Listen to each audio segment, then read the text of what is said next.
Il est classé dans le top 10 des meilleurs pays reformateurs de l'année dans le monde. Le Togo accélère l'amélioration de son climat des affaires. Le pays a gagné 19 places dans le classement 2019 du rapport Doing Business de la Banque mondiale.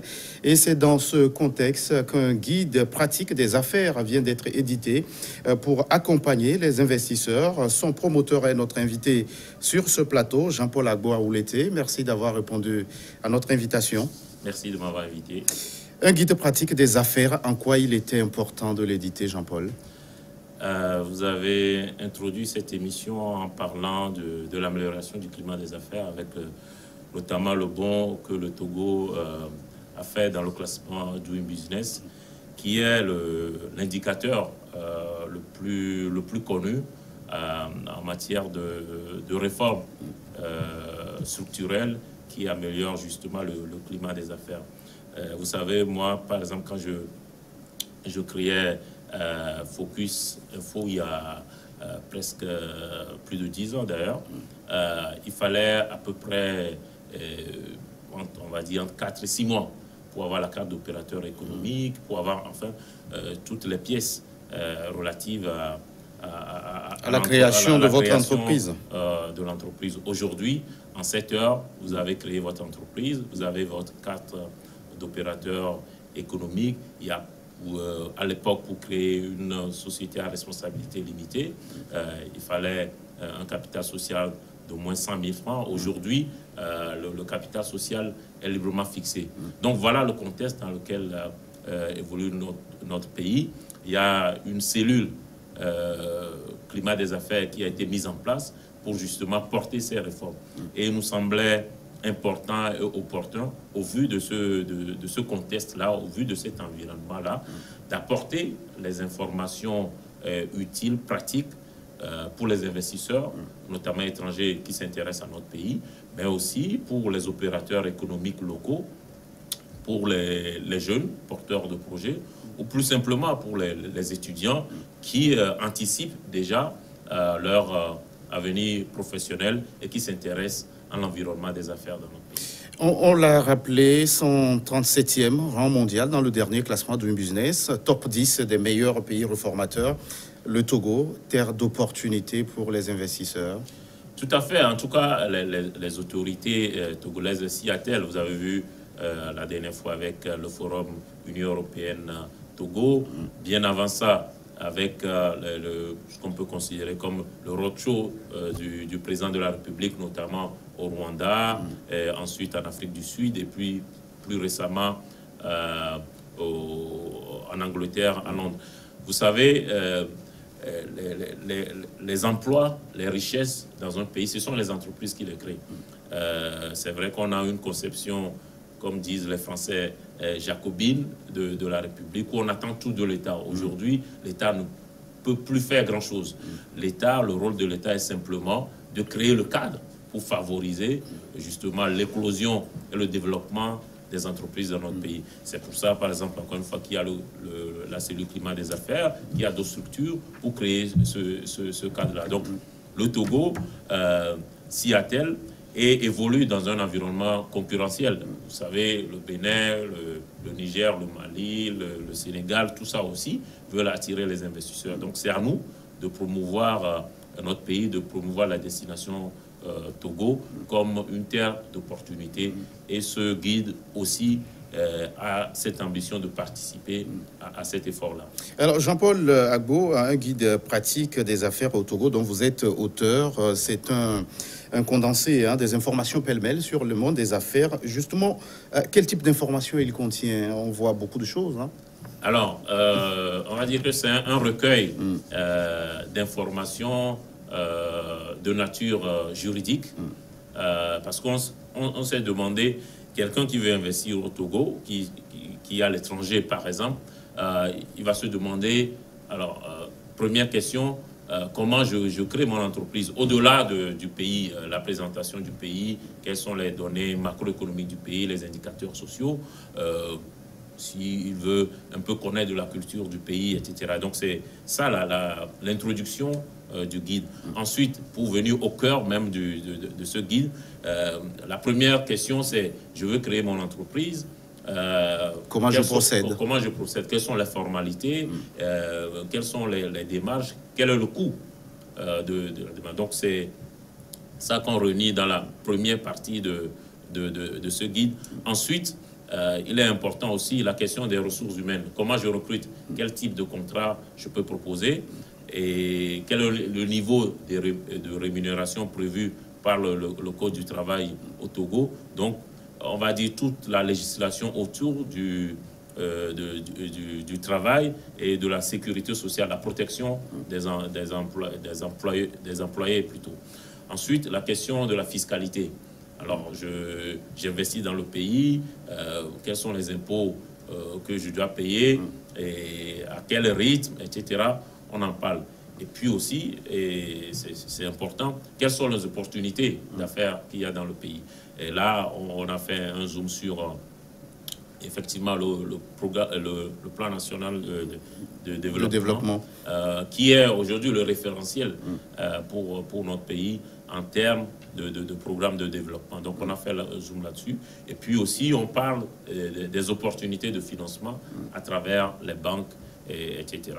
Alors, un opérateur économique qui nous suit en ce moment se pose la question, parce que vous l'avez effleuré, ce qui l'intéresse, comment procéder pour créer son entreprise et dans quel délai. Vous avez parlé de quelques heures. Ça, entre le discours et la réalité, parfois, il y a un fossé. Jean-Paul, concrètement, au Togo, dans votre pays, dans combien de temps on peut créer son entreprise? Non, on peut créer son entreprise au Togo en 7 heures. Et lorsque vous avez fourni tous les documents qui sont exigés, vous avez fait toutes les formalités, à la fin de la journée, à moins qu'il y ait des choses à compléter, vous avez créé votre entreprise. Ce n'est pas quelque chose... C'est quelque chose qui est d'ailleurs vérifiable pour tous ceux qui sont intéressés par la question. On peut aller simplement au centre des formalités des entreprises et créer son entreprise. Dans la journée, vous avez créé votre entreprise. Et ça, c'est très important parce que toute l'énergie, tout le temps perdu à travers les lenteurs administratives, les paperasses qu'on connaissait avant ont disparu. Et pour tout entrepreneur, c'est très important. On le dit trivialement, le temps, c'est l'argent. Et donc, si vous perdez moins de temps à faire des formalités, c'est du temps que vous gagnez à vous investir dans votre entreprise. Alors, Jean-Paul Agbo, votre document se présente comme un outil opérationnel. Comment nous renseigne-t-il concrètement sur les secteurs porteurs de croissance et qui peuvent être éventuellement des terreaux fertiles pour les éventuels investisseurs? Alors, pour cette version 2019, je l'ai dit, nous avons fait un zoom sur... effectivement, le plan national de développement, où il y a un certain nombre de projets pour lesquels le gouvernement veut attirer les investissements privés. Et vous savez que le gouvernement attend pratiquement les 2/3 de financement de ce plan national de développement du secteur privé. Donc, il s'agit justement de mettre ce plan à la disposition des investisseurs pour qu'ils voient les opportunités d'investissement qu'il y a dans notre pays. Alors, ce guide a été officiellement lancé en début de mois au cours d'une table ronde placée sous le thème investir, améliorer la performance. Doing business pour améliorer la performance des entreprises. Vous nous dites, la performance des entreprises, ça passe par l'information contenue dans ce guide? Oui, entre autres, ça ne suffira pas. Il y a aussi d'autres cadres. C'est pour ça d'ailleurs que cette table ronde a été faite. Nous apportons l'information parce que elle est importante, que ce soit dans le domaine des médias, mais aussi pour l'entrepreneur. Quelqu'un qui veut investir, quelqu'un qui veut entreprendre, a besoin d'informations utiles et pratiques, aussi bien pour démarrer que pour continuer à administrer et pour développer son entreprise. Il circule une masse d'informations, que ce soit institutionnel, que ce soit officiel ou documentaire, mais c'est difficile pour l'entrepreneur d'avoir accès à toutes ces informations. Même si vous allez sur Internet, il faut savoir quel mot taper pour faire vos recherches et tout ça. Donc, ce que nous proposions, c'est d'avoir dans un document unique toutes ces informations, mais un condensé. Il ne s'agit pas d'analyse prospective de la situation économique, etc. Vous avez souvent dans des tableaux des informations, j'allais dire, fiables, utiles, pratiques, mais des résumés des informations dont vous avez besoin. Donc, le premier pas pour l'entrepreneur, c'est l'accès à l'information. Une fois que l'entrepreneur a ces informations, après, il peut, en toute connaissance de cause, décider de comment investir, où investir, à quel rythme investir. Mais ça ne dépendra plus du guide, mais effectivement, comme on l'a dit, du cadre des affaires que le gouvernement met en place justement pour accompagner ces entrepreneurs, mais aussi d'autres acteurs, les banquiers, dont on a besoin effectivement pour financer les projets. On en a parlé pendant cette table ronde. Il y a d'autres acteurs aussi qui interviennent. On a parlé des banquiers, il y a les assureurs, et puis il y en a beaucoup d'autres. Donc c'est toute une chaîne qui permet à l'entrepreneur de développer son business, son projet. Et le premier niveau de la chaîne, c'est l'accès à l'information, c'est ce que nous fournissons. Je suis homme d'affaires, je veux investir au Togo, mais je me demande, est-ce que j'ai la sécurité juridique en cas de litige?